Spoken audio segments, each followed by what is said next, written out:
موقع پر اس بات کو سمجھ لیں کہ ترجیح دنیا کو نہ دے، ترجیح آخرت کو، اللہ کی ذات کو۔ ہماری آخرت کس طرح ٹھیک ہو سکتی ہے، آخرت میں کامیاب کس طرح ہو سکتے ہیں، آخرت میں اللہ تعالیٰ کی رضا کیسے پا سکتے ہیں، اس کو ترجیح دینی چاہیے۔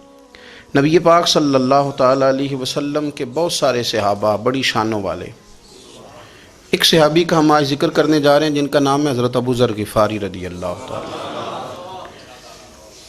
ہمارے صوفیاء تصوف میں ایک جملہ بولتے ہیں کہ تیرا تو فقر فقر ابو ذر ہے، یعنی جن کو صحیح درویش کہتے ہیں نا، صحیح درویش۔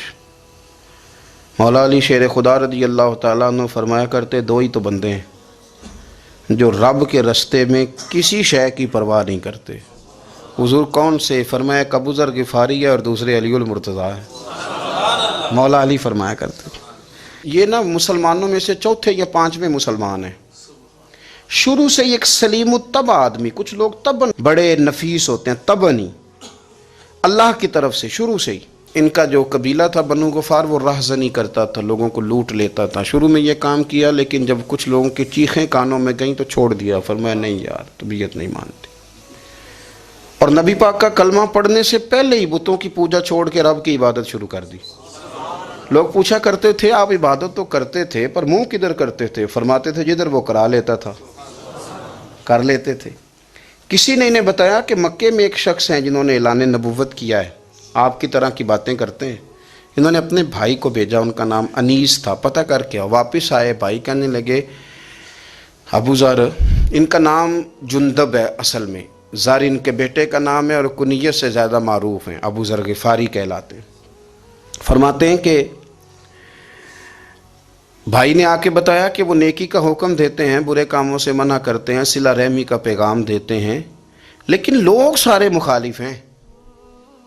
یہ چیز بھی بڑی کاؤنٹ ہوتی ہے، اسے نہ کاؤنٹ کیا کریں۔ لوگوں کی ترجیحات بدلتی ہیں، صبح کچھ، دوپہر کچھ، شام کچھ، اسے نہ کاؤنٹ کریں۔ انہوں نے اس بات کو کاؤنٹ کر کے بتایا کہ لوگ ان کے جو ہیں نا وہ مخالف ہیں سارے۔ تو حضرت ابو ذر غفاری کہنے لگے مجھے تسلی نہیں ہوئی، میں خود جا کے پتہ کروں گا۔ کہتے ہیں مکہ شریف آیا تو کسی ایسے آدمی سے پوچھ بیٹھا، میں تو کچھ اور سمجھا تھا، وہ کچھ اور نکلا۔ مکے والوں نے بڑا مارا۔ مکے پہنچ کے پہلی جو چیز ملی وہ مار کھانے کی تھی۔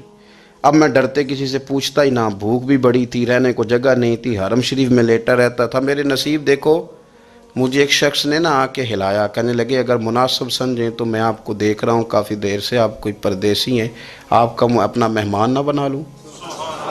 تو میں نے کہا آپ کا کیا نام ہے؟ کہنے لگے میرا نام ہے علی ابن ابی طالب۔ کہتے ہیں مولا کائنات گھر لے گئے، کھانا بھی کھلایا، جگہ بھی دی، سونے کو خدمت بھی کی، لیکن چونکہ میں تو پہلے ایک سے پوچھ کے مار کھا بیٹھا تھا، میں نے پوچھا نہیں میں کدھر آیا ہوں۔ رات رہے، اگلی رات بھی رہے، لیکن میں نے بتایا نہیں میں کس کام آیا ہوں۔ حضرت ابو ذر غفاری رضی اللہ تعالیٰ عنہ کہتے ہیں خود ہی مولا علی نے پوچھا بتا سکتے ہو کیسے آئے ہو؟ میں نے کہا رات رکھ لو گے؟ فرمایا بڑا کشادہ سینہ دیا رب نے مجھے، تو بات تو کر۔ کہنے لگے یار میں تو محمد مصطفیٰ کی زیارت کرنے آیا صلی اللہ تعالی علیہ وسلم۔ یہ بے نیاز لوگوں میں سے ہیں حضرت سیدنا ابو ذر غفاری۔ میں حضور کی زیارت کے لیے ہوں۔ حضرت علی کہنے لگے سویرے لے چلوں گا۔ انسان بزدل نہیں ہوتا، ہر انسان بزدل نہیں ہوتا، اور بلا وجہ ٹکراؤ کی پالیسی بنا لینا یہ بھی سیانے لوگوں کا کام نہیں۔ حکمت کے تقاضوں کے مطابق چلنا یہ بھی دلیر لوگوں کا ہی کام ہوتا ہے۔ حضرت مولا علی کہنے لگے صبح لے کے چلوں گا پر حالات ٹھیک نہیں، شرارتی لوگ ہر جگہ ہوتے ہیں، اگر کوئی شرارتیوں کا ٹولہ ملا نا جو کھڑا ہوگا جاسوسی کرنے کے لیے کہ حضور کی طرف کون کون جا رہا ہے، تو میں نیچے جھکوں گا جوتے کا تسمہ ٹھیک کرنے کے لیے، لیکن آپ نے نہیں کھڑے ہونا، آپ نے چلتے رہنا ہے تاکہ کسی کو شک نہ ہو۔ کہتے ہیں اس ترتیب سے حضرت علی مجھے لے کے گئے، میں حضور کی بارگاہ میں پہنچا۔ مولا علی کہتے ہیں بڑے بڑے لوگ سوال کرتے تھے پر یہ شروع سے سلیم الطبع تھے، مجھے کہہ لینے دینا، جنہوں نے ماننا ہوتا ہے وہ لمبے سوال کرتے ہی نہیں۔ مان جو لیا تو لمبے سوالوں کی ضرورت ہی کوئی نہیں۔ کہتے ہیں لوگ بڑے بڑے سوال کرتے تھے پر ابو ذر نے 2-3 باتیں ہی پوچھیں اور آگے جا کے کہنے لگے حضور ہاتھ بڑھائیں مجھے کلمہ پڑھائیں۔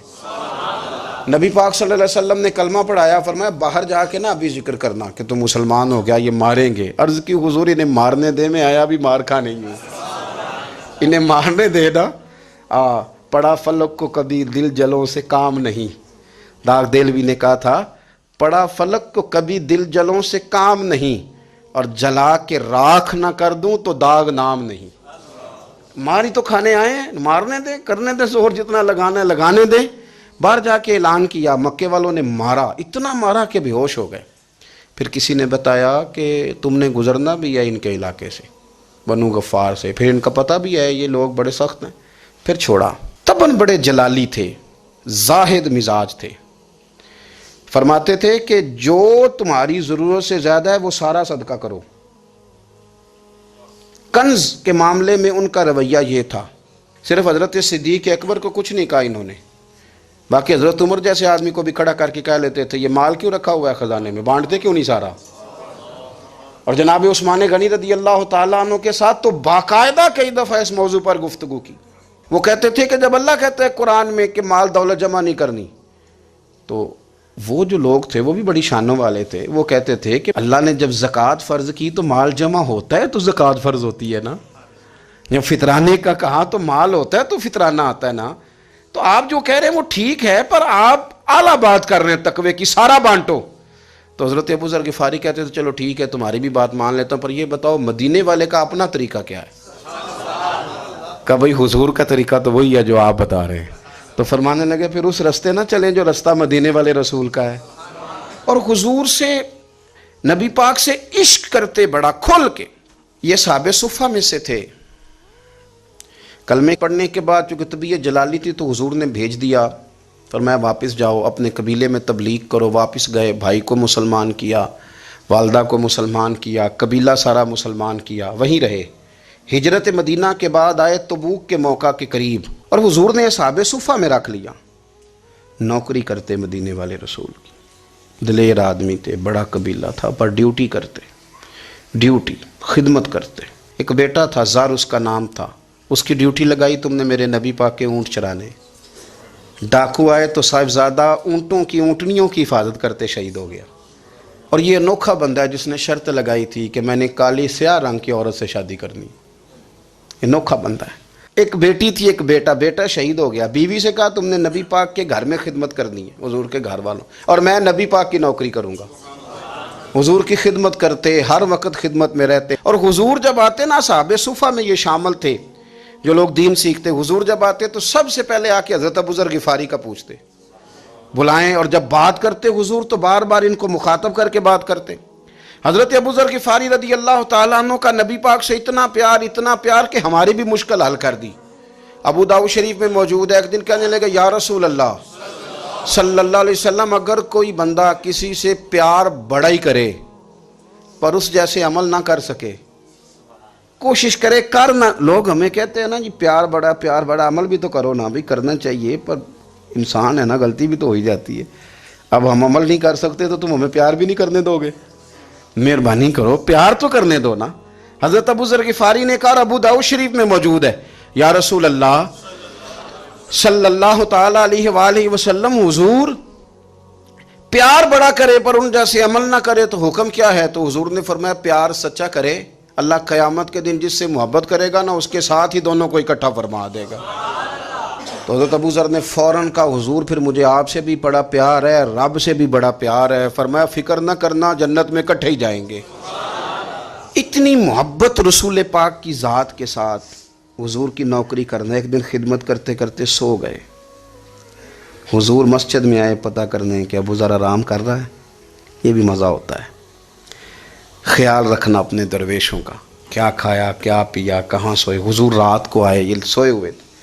فرماتے ہیں حضور نے میرا انگوٹھا ہلایا، میں اٹھ کے بیٹھ گیا. حضور بھی میرے پاس بیٹھ گئے. اور میں ابو ذر بڑا پیار کرتے ہو، سونے آپ کو پتہ ہی ہے. کہا یار تو بڑی نوکری کرتا ہے، ایک دن وہ بھی آئے گا جس دن تجھے میری مسجد اور میرے شہر سے جانا پڑے گا، پھر کیا کرو گے؟ تو عرض کی حضور کسی کی طاقت ہے مجھے آپ کے شہر سے نکالے؟ میں تلوار نکال لوں گا. تو نبی پاک نے فرمایا تلوار نہ نکالنا، جہاں تمہیں بھیجا جائے چپ کر کے چلے جانا. حضور کب تک؟ فرمایا جب تک اللہ تیری اور میری ملاقات نہیں کرا دیتا، یعنی وصال تک. یہ واحد شخص ہیں کہ حضور کے وصال ظاہری کا وقت آ گیا تو فرمایا کوئی میرے ابو ذر کو بلاؤ۔ جب یہ آئے تو حضور لیٹے ہوئے تھے، یہ جھکے نبی پاک کی طرف، حضور میں حاضر ہوں، تو حضور نے پکڑ کے سینے کے ساتھ لگایا۔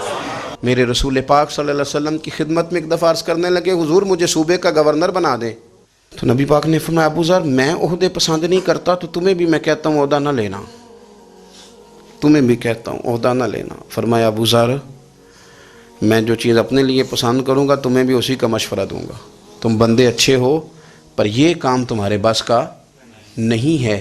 بڑے زاہد آدمی میرے رسول کریم صلی اللہ تعالی علیہ وآلہ وسلم نے ان کے بارے میں فرمایا جس طرح نبیوں میں حضرت عیسیٰ علیہ السلام ہوئے، حضرت عیسیٰ دیکھیں نا، انبیاء میں اللہ تعالیٰ نے ہر قسم کی عظمت نبیوں کو دی۔ جناب سلیمان علیہ السلام کا تو تخت بھی ہوا میں اڑتا تھا، جن تک تابع دار تھے، اور نبیوں میں حضرت عیسیٰ بھی ہیں جن کے پاس گھر بھی کوئی نہیں، شادی بھی کوئی نہیں کی، اینٹ سرانے رکھ کے تکیہ بناتے، ایک ان کے پاس کنگھی تھی اور ایک پیالہ تھا۔ دیکھیں جو بندہ نیک ہو نا، وہ بھی نیک ہیں، اللہ کے نبی ہیں، آپ اپنا تقوی مسلط نہیں کریں گے، جو وہ کر رہے ہیں وہ بھی مخلص ہو کے کر رہے ہیں۔ حکومتیں جو چلانی ہیں تو وہ کس نے چلانی ہیں؟ اگر نیک بندے نہیں آئیں گے تو غلط لوگ آئیں گے، قوموں پہ ظلم کریں، وہ بھی اپنی جگہ ٹھیک ہے، لیکن یہ جو کر رہے ہیں یہ بات بھی اپنی جگہ بالکل ٹھیک ہے۔ ہم پتہ کیا کرتے ہیں، ہم چیزوں کو مسلط کرتے ہیں، ایک دوسرے پر مسلط نہیں کریں چیزوں کو۔ آپ جو کر سکتے ہیں، جو رستہ آپ کو صحیح لگتا ہے اختیار کر لیں، یہی تو ہمارے دین کا حسن ہے کہ سارے رستے واضح کر کے ہمیں دکھاتا ہے۔ حضرت عیسیٰ علیہ السلام نے ایک دن دیکھا کہ ایک بندہ نا انگلیوں کے ساتھ اپنے بال سیدھے کر رہا ہے، تو آپ نے فرمایا یار کنگھی کے بغیر بھی کام چل سکتا ہے، کنگھی بھی خیرات کر دی۔ دیکھا ایک بندہ ہاتھ کا تکیہ بنا کے لیٹا ہے، تو فرمایا اینٹ بھی دے دو، کسی کے کام آ جائے گی۔ ایک دن دیکھا کہ ایک بندہ نا یوں چلو میں پانی پی رہا ہے، فرمایا پیالہ بھی رہنے دو، اس کے بغیر بھی کام چل ہی جاتا ہے۔ جناب عیسیٰ کا یہ زہد تھا۔ میرے نبی پاک علیہ السلام نے فرمایا جس نے جناب عیسیٰ کا زہد دیکھنا ہو وہ میرے ابو ذر غفاری کو دیکھے، ان کو دیکھے، یہ دنیا میں جناب عیسیٰ کے زہد کے مطابق چلتے پھرتے ہیں۔ ساری زندگی دولت کو، مال کو پسند نہیں کیا۔ جہاں رہتے تھے ایک گورنر صاحب نے 300 دینار تحفے میں بھیجے، تو ایک ہوتا ہے نا بندہ کہتا نہیں نہیں ضرورت نہیں، اور حضور سید عالم صلی اللہ علیہ وسلم نے حضرت عمر سے فرمایا تھا جو خود بخود آ جائے وہ قبول کر لو، اللہ کی طرف سے۔ لیکن ان کا رنگ فقیری والا تھا اور تھوڑا انوکھا تھا۔ 300 دینار آئے تو فرمانے لگے اسے جا کے کہو تمہیں کوئی اور بندہ نہیں ملا دھوکہ دینے کے لیے، میرے گھر ہی مال بھیج دیا ہے۔ فرمانے لگے میرے پاس گدھا ہے سواری کرنے کے لیے، میرے پاس بکریاں ہیں دودھ پینے کے لیے، میرے پاس ایک چادر اضافی ہے سامان میں سے، میں تو ڈرتا ہوں کہ رب کہیں اس چادر کے بارے میں سوال نہ پوچھ لے، اور تم ہو کہ میرے پاس یہ لے کے آئے ہو۔ حضرت عثمان غنی کے پاس جا کے کہا کرتے کتنا لوگوں کے پاس پیسہ آ گیا ہے، ہر بندے کے گھر میں مال ہے، یہ کیا ہو رہا ہے، لوگوں سے کہیں خرچ کریں غریبوں پہ۔ حضرت عثمان غنی فرمانے لگے تمہیں تو خوش ہونا چاہیے کہ میرے دور میں لوگ خوشحال ہو گئے ہیں۔ آپ فرمانے لگے نہیں، وہ والا رنگ زیادہ بہتر ہے جو مدینے والے نے اختیار فرمایا ہے، کیونکہ کچا رنگ للاری والا چڑھدا تے لیندا رہندا عشق تیرے دا رنگ محمد، جدوں چڑھ جائے پھر نہیں لیندا۔ آپ کی طبیعت کے اندر دولت سے بیزاری، حضرت ابو درداء، حضرت ابو موسیٰ اشعری، حضرت ابو ہریرہ رضی اللہ تعالی عنہ، یہ سمجھ لیں ان کے کلاس فیلو تھے، ان کے ساتھ پڑھا تھا انہوں نے۔ حضرت ابو ذر غفاری ان پر بھی جلال کرتے۔ آپ یقین کریں کہ طبیعت نا ایسے کیف میں آ گئی ان کو پڑھ کے، ان کو پڑھا جب کچھ دنوں سے تو کچھ انوکھا، یہ انوکھی وجہ ہے، سارے زمانے سے نرالے ہیں، یہ بندے کون سی بستی کے یار اب رہنے والے ہیں، یہ کس طرح کے لوگ ہیں، کیا سوچ ہے۔ حضرت ابو درداء رضی اللہ تعالیٰ عنہ کے گھر کے قریب سے گزرے تو حضرت ابو درداء مکان بنا رہے تھے، کیا جملہ کہا، تڑپ گئی روح۔ فرمانے لگے ابو درداء تجھ سے مجھے یہ امید نہیں تھی یار۔ فرمایا کیا ہوا؟ فرمانے لگے اب تیرا مکان بنانے کے لیے بھی اللہ کے بندوں کی پشتوں پر اینٹیں رکھی جائیں گی، تیرا مکان بنانے کے لیے رب کے بندوں کی پشتوں پر اینٹیں تیرے لیے۔ حضرت ابو درداء نے گردن جھکا لی، فرمایا یار جہاں تو ہے نا تو بالکل ہی ٹھیک کہتا ہے۔ کیوں؟ میرے نبی پاک صلی اللہ علیہ وسلم نے فرمایا اس زمین کے اوپر اور آسمان کے نیچے ابو ذر غفاری سے سچا بندہ کوئی نہیں، ان سے زیادہ سچا کوئی نہیں۔ فرمایا تو ٹھیک کہتا ہے یار، صحیح کہتا ہے۔ حضرت ابو موسیٰ اشعری رضی اللہ تعالیٰ عنہ کو گورنر بنا دیا گیا عراق کا۔ اب حضرت ابو موسیٰ اشعری صحابہ میں ایک بڑے جلیل القدر صحابی ہیں، اور ان کی عظمتیں، رفتیں، بلندیاں کیا کہنا، بڑی گہری دوستی تھی۔ لیکن جب وہ گورنر بن گئے نا تو آپ نے فرمایا بس بھئی اب تو نے عہدہ لے لیا ہے، یہ بندے کو ٹھیک نہیں رہنے دیتی چیزیں، اب تو عہدے میں چلا گیا۔ بڑی مدت کے بعد ملاقات ہوئی حضرت ابو موسیٰ اشعری کے ساتھ، وہ دوڑ کے آئے حضرت ابو ذر غفاری کے گلے ملنے، میرا بھائی میرا بھائی۔ فرمایا پیچھے ہٹ جا، میں نہیں تیرا بھائی، تو گورنر ہے، میں غریب آدمی ہوں، اپنا کام کر۔ پھر دوڑ کے آئے، فرمایا ابو ذر تو میرا بھائی ہے یار، اکٹھے پڑھتے تھے حضور۔ فرمایا نہیں جا، تو نہیں میرا۔ پھر آئے، جانتے تھے نا یہ سچا بندہ ہے، یہ سچا بندہ ہے، یہ تقریروں والا نہیں، صرف وعظوں والا نہیں، اس کے اندر بھی بڑی سچائیاں ہیں۔ قریب آئے، آ کے کہا یار تو میرا بھائی ہے، میرے سینے لاگ۔ فرمانے لگے تو تیسری بار آیا ہے، مومن ہے، میں منہ نہیں موڑ سکتا، پر پہلے مجھے بتا گورنر بننے کے بعد تو نے مکان کتنے بنائے، باغ کتنے لگائے، چکیاں کتنی لگائیں، کتنے تو نے چیزیں بنائی ہیں، پہلے بتا۔ تو حضرت ابو موسیٰ اشعری نے ان کا ہاتھ پکڑا، رونے لگے، کہنے لگے جس محبوب سے تو نے تربیت لی ہے میں بھی انہی کا نوکر ہوں، جن کپڑوں میں میں عراق گیا تھا میرے آج بھی وہی ہیں یار۔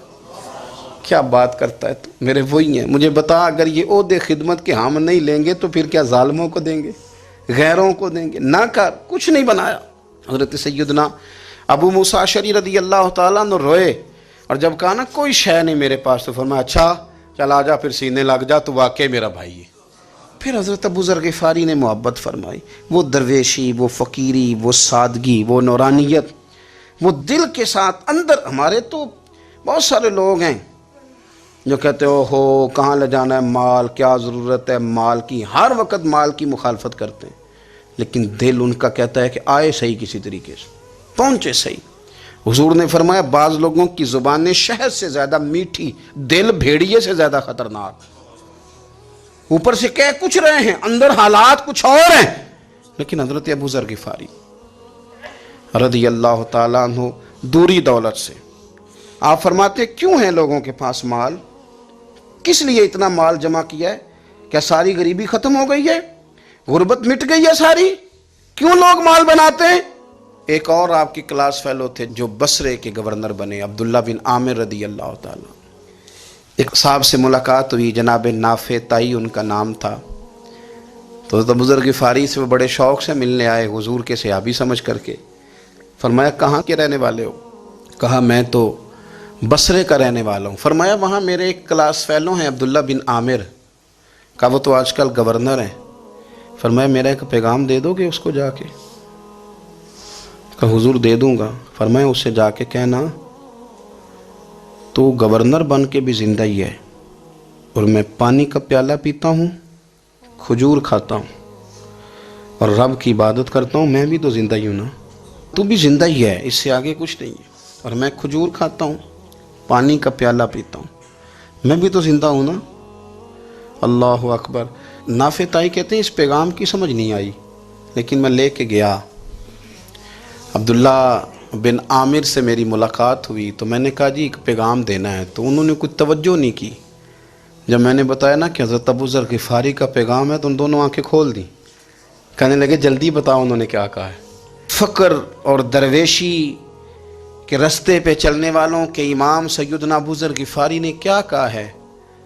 تو کہتے ہیں مجھے پاس بٹھا لیا، شفقت فرمائی، کہنے لگے اب بتاؤ انہوں نے کیا کہا ہے؟ تو عرض کرنے لگے انہوں نے کہا ہے کہ تو گورنر ہے، تو بھی زندہ ہے، اور میں کھجور کھاتا ہوں، پانی پیتا ہوں، رب کو یاد کرتا ہوں، میں بھی تو زندہ ہی ہوں نا۔ کہنے لگے ایک دفعہ پھر کہا انہوں نے کہا تھا کہ میں کھجور کھاتا ہوں، پانی پیتا ہوں، عبادت کرتا ہوں، میں بھی تو زندہ، کہا ایک دفعہ پھر کہتے ہیں تیسری دفعہ کہا تو وہ اتنا روئے کہ انہوں نے چادر میں منہ چھپا لیا۔ کہنے لگے یار وہ ٹھیک ہی کہتا ہے، وہ صحیح کہتا ہے، اتنا مال، اتنے عہدے، اتنی چیزیں، اتنا کچھ جمع کر کے رکھا ہے، ان کا حساب دینا ان چیزوں کی اللہ کے حضور کیا عذر پیش کریں گے، کس طرح رب کی بارگاہ میں بتائیں گے کیا وجہ تھی، کن چکروں میں ہم نے زندگی گزار دی۔ سیدنا ابو ذر غفاری رضی اللہ تعالیٰ عنہ نے اپنی حیات مبارکہ ساری کی ساری فرماتے تھے کہ ہم نہیں عمل کریں گے تو کون کرے گا، وہ خاص سادگی، وہ خاص۔ اور پتہ میرے نبی پاک نے کیا فرمایا؟ فرمایا مجھے میرے رب نے حکم دیا ہے کہ میں 4 لوگوں سے پیار کروں۔ اللہ اکبر، کاش کبھی آپ اس حدیث کے جملوں کو سمجھیں۔ اور یار اللہ نے حکم دیا ہے محبوب پیار کرے، حضور کس سے؟ تو پہلے 3 مرتبہ نبی پاک نے ایک ہی شخص کا نام لیا، فرمایا علی سے، علی سے، علی سے، پھر فرمایا ابو ذر غفاری سے، پھر فرمایا جناب مقداد سے، پھر فرمایا سلمان فارسی سے۔ رب نے مجھے کہا ان سے پیار کرو۔ حضرت ابو ذر غفاری تبوک کے موقع پر نا اونٹ پہ بیٹھے تھے، پیچھے رہ گئے، اونٹ پر بیٹھے تھے تو پیچھے رہ گئے، اونٹ سست تھا، تھک گیا، چل نہیں رہا تھا۔ حضرت ابو ذر غفاری رضی اللہ تعالیٰ عنہ پہلے تو اسے لے گئے ایک گاؤں میں کہ اونٹ بیمار ہو گیا، اس کا علاج کرایا، لیکن جب وہ ٹھیک نہ ہو سکا نا تو اونٹ وہیں چھوڑ دیا۔ حضور صلی اللہ علیہ وسلم کے پیچھے ضرور پہنچنا ہے میدان تبوک میں، تو وہ جو سامان تھا وہ سارا پشت پہ رکھا اور اکیلے ہی چل دیے، تنے تنہا اور پیدل۔ سامنے سے گرد اڑتی ہوئی نظر آئی تو لوگوں نے کہا حضور پتہ نہیں کون آیا ہے۔ فرمایا تمہیں نہیں پتہ، مجھے تو پتہ ہے نا، ابو ذر غفاری آیا ہے، ابو ذر غفاری آئے۔ پھر حضور نے فرمایا یمشی واحدہ و یموت واحدہ و یبعث واحدہ، فرمایا یہ تنہا چلتے ہیں، یہ تنہا ہی دنیا سے جائیں گے، تنہا ہی اٹھائے جائیں گے، تنہا تنہا چلتے ہیں، تنہا ہی دنیا سے جائیں گے، انتقال تنہا ہی اٹھائے جائیں گے۔ جو بہت زیادہ سختی کرنے لگے صحابہ پہ، بہت زیادہ، تو حضرت عثمان غنی رضی اللہ تعالیٰ عنہ نے فرمایا کہ آپ اپنے مزاج کے لحاظ سے تو درست ہیں، پر جو چیز آپ طاری کرنا چاہتے ہیں جب شریعت گنجائش دیتی ہے تو آپ کیوں اتنی سختی فرماتے ہیں؟ تو فرمانے لگے ٹھیک ہے پھر مجھے ربضہ جانے کی اجازت دے دو۔ ربضہ ایک بستی تھی، جنگل تھا، وہاں کوئی آتا جاتا نہیں تھا، اسی کسے دے کچھ نہیں جلا گئے تے نہ کچھ ہڈا دردی۔ حضور نے کہا تھا نا یمشی واحدہ، تو اکیلا چلے گا، ربضہ چلے گیا۔ حضرت سیدنا عثمان غنی نے کہا یہ کچھ بکریاں لے جاؤ، دودھ پی لیا کرنا۔ فرمایا عثمان مجھے مال کی تو ضرورت پہلے دن سے ہی کوئی نہیں، مجھے تو رب رسول کی ضرورت ہے، ان کی کرم نوازیاں میرے ساتھ رہتی ہیں۔ تشریف لے گئے، وہاں تنہا کھجور کے خشک ٹکڑے کھاتے، عبادت کرتے، اللہ کو یاد کرتے۔ بڑے بڑے لوگوں نے آ کے کہا کہ ابو ذر آپ کی بڑی شان ہے، ہمارے ساتھ چلیں۔ فرمایا چھوڑو، کہاں منشور ہم اور کہاں ہنگامے محبت کے، ایک حجرے میں رہتے ہیں خدا کو یاد کرتے ہیں، ضرورت کوئی نہیں، جہاں ہوں نا وہاں میں ٹھیک ہوں، حاجت نہیں۔ وصال کا وقت آ گیا، دنیا سے جانے کا ٹائم آ گیا، اکیلے ہیں، بیوی ہے اور بیٹی ہے، جنگل کا علاقہ ہے، حج ہو گیا، رستے بند ہو گئے، بیمار ہو گئے۔ اپنی اہلیہ کو بلا کے کہنے لگے اب میں بچوں گا نہیں، اب جانے کا وقت آ گیا ہے۔ میں نے فقیری جو حضور کی دیکھی تھی اس میں نے وقت گزارا ہے، اور دیکھ میں جا بھی فقیری میرا ہوں، لے سجدہ سا توڑ دی پائی، جان بھی دیتی تیرا تیرے، اب جانے کا وقت ہے۔ تو اس طرح کرنا، اگر تیرے پاس کوئی کپڑا ہوا تو مجھے کفن دے دینا، نہ ہوا تو اللہ کے سپرد کر دینا۔ کہا ہم 2 عورتیں ہیں، جنازہ غسل کفن۔ فرمایا رب جماعت بھیجے گا میرے لیے، لوگ آئیں گے، میرے نبی پاک نے مجھ سے وعدہ کیا تھا آئیں گے نا لوگ۔ تو اہلیہ کہنے لگی ابو ذر آپ کو کیسے پتہ ہے کہ آپ اس صحرا میں انتقال کر جائیں گے، اللہ شفا دینے والا ہے۔ فرمانے لگے ہم 3-4 لوگ بیٹھے تھے تو حضور نے فرمایا تھا تم میں سے ایک شخص صحرا میں اکیلا انتقال کر جائے گا، تو وہ میرے جتنے باقی ساتھی تھے وہ سارے انتقال کر گئے، اب میں اکیلا ہی بچا، مجھے پتہ ہے وہ میں ہی ہوں، تو تم دیکھنا تمہیں کوئی نہ کوئی مل جائے گا غسل کفن کے لیے۔ آپ کی اہلیہ کہتی ہیں کہ میں اٹھی، کبھی دوڑ کے میں باہر جاتی، سڑک پہ جا کے دیکھتی کوئی گزر رہا ہے، پھر میں آ کے کہتی حج ختم ہو گیا ہے، رستے بند ہو گئے ہیں، کون آئے گا جنگل میں، پھر میں آ کے ان کی تیمارداری کرتی، پھر اٹھ کے جاتی، پھر میں آ کے تیمارداری کرتی. اچانک میری نظر پڑی تو ایک چھوٹا سا قافلہ آ رہا تھا. اس قافلے میں چند لوگ تھے اور سب سے بڑھ کر صحابی رسول حضرت عبداللہ ابن مسعود بھی تھے. میں نے ان کو اشارہ کیا تو وہ دوڑے آئے, کہنے لگے بہن کیا ہے؟ میں نے کہا یہاں ایک شخص ہے, تمہاری تھوڑی سی ضرورت ہے اس کو. حضرت عبداللہ ابن مسعود کہنے لگے کون ہے بی بی؟ کہتے ہیں میں نے کہا کہ وہ ابو ذر غفاری ہیں. کہتے تڑپ کے روئے عبداللہ ابن مسعود, تڑپ کے. کہنے لگے ابو ذر میرے نبی پاک کا پیارا, میرے ماں بھی اس پہ قربان, میرا باپ بھی قربان, کدھر ہے جلدی بتاؤ. کہتی میں لے آئی. 4-5 لوگ تھے وہ. تو سیدنا ابو ذر غفاری کہنے لگے عبداللہ میرا وصال ہو جائے گا لیکن یاد رکھنا میری بیوی کے پاس کفن کے لیے کپڑا موجود نہیں. وہ لہو سجنا اساں توڑ ہی نہیں پائی, جان بھی دیتی تے رات تیرے, کفن کے لیے کپڑا نہیں ہے. لیکن تم میں سے نا وہ بندہ کوئی کپڑا نہ دے جو کبھی کسی سرکاری عہدے پہ رہا ہو. وہ بندہ میرے کفن کے لیے کپڑا نہ دے کسی سرکاری عہدے پہ رہا ہو. ایک انصاری جوان کہنے لگا ابو ذر میں کبھی کسی عہدے پہ نہیں رہا, اگر آپ میری چادر قبول کر لیں کفن کے لیے تو میں ٹھیک ہے. میں نے نا حضور کے طریقے پر زندگی گزاری ہے, چپ کر کے میرا جنازہ پڑھ دینا اور مجھے کہیں اور نہ لے کے جانا.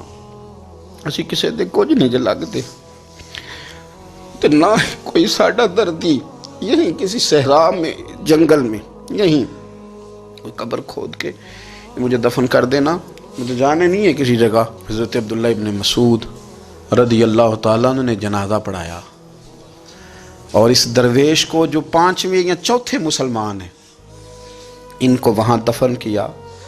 جب خبر پہنچی نا مدینے تو سب سے زیادہ آنسو مولا علی نے بہائے, سب سے زیادہ حضرت علی نے. لوگوں نے کہا اتنا کیوں روتے ہو؟ فرمایا 2 ہی تو بندے تھے جو اللہ کے راستے میں کسی کی پرواہ نہیں کرتے تھے, اب ایک ہی رہ گیا ہے. کہا حضور کیا مطلب؟ فرمایا 2 ہی تھے, ایک ابو ذر اور ایک علی, اب اکیلا علی تو رہ گیا, وہ چھوڑ کے چلے گئے. حضرت سیدنا ابو ذر غفاری رضی اللہ تعالیٰ عنہ اس عظیم شخص کا نام ہے. سردار قبیلے سے تعلق تھا, بڑے بہادر تھے, پر حضور کو فقیری میں دیکھا تو پھر زندگی اسی فقیری میں گزار دی, اسی فقیری میں, اسی طریقے میں وفا کر کے نا اسی رنگ میں گزار دی, انہی نقشوں پہ رہے. اگرچہ جائز تھا, بڑے بڑے لوگ تھے, بڑے بڑے لوگ تھے. حضرت عبد الرحمن ابن عوف بڑا مال تھا, حضور نے ان کو جنتی کہا, ان کے پیچھے نماز پڑھی, سب ٹھیک تھا. پر فرماتے تھے یار میں انکار نہیں کرتا, پر میرے نبی نے فقیری کی, حضور نے ایک وقت کھایا ایک وقت بھوک کاٹی, تم کس طرح بھر بھر کے پیٹ کھاتے ہو, تم کس طرح اتنی آسانیاں دیکھتے ہو. حضرت ابو ذر غفاری فرماتے تھے مجھے میرے نبی پاک نے 6 باتوں کی وصیت کی تھی. اپنے بچوں کو بھی بتاتے تھے, دوستوں کو بھی 6 باتوں کی حضور نے وصیت کی تھی. سب سے پہلے حضور نے فرمایا تھا ابو ذر مسکینوں سے محبت کرتے رہنا. دوسرا نبی پاک صلی اللہ علیہ وسلم نے فرمایا تھا جب بھی دیکھنا نیچے والوں کو دیکھنا, اوپر والوں کو نہ دیکھنا. مالداروں جاگیرداروں پہ توجہ نہ کرنا, ذہن خراب ہوگا. نیچے دیکھنا, غریبوں کی طرف توجہ رکھنا. تیسرے نمبر پر نبی پاک صلی اللہ علیہ وسلم نے فرمایا تھا ہر حال میں حق بات کہنا اگرچہ وہ کڑوی ہو. چوتھے نمبر پہ میرے محبوب نے فرمایا تھا اللہ کے معاملے میں کسی کی پرواہ نہ کرنا, کوئی کیا کہتا ہے کہتا رہے, تم رب کے راستے پہ چلتے رہنا, ملامت کی پرواہ نہ کرنا. اور 5ویں نمبر پر میرے نبی پاک نے مجھ سے کہا تھا اگر رشتہ دار تجھ سے تعلق توڑیں بھی نہ تو جوڑ کے رکھنا, صلہ رحمی نہ چھوڑنا, اور چھٹے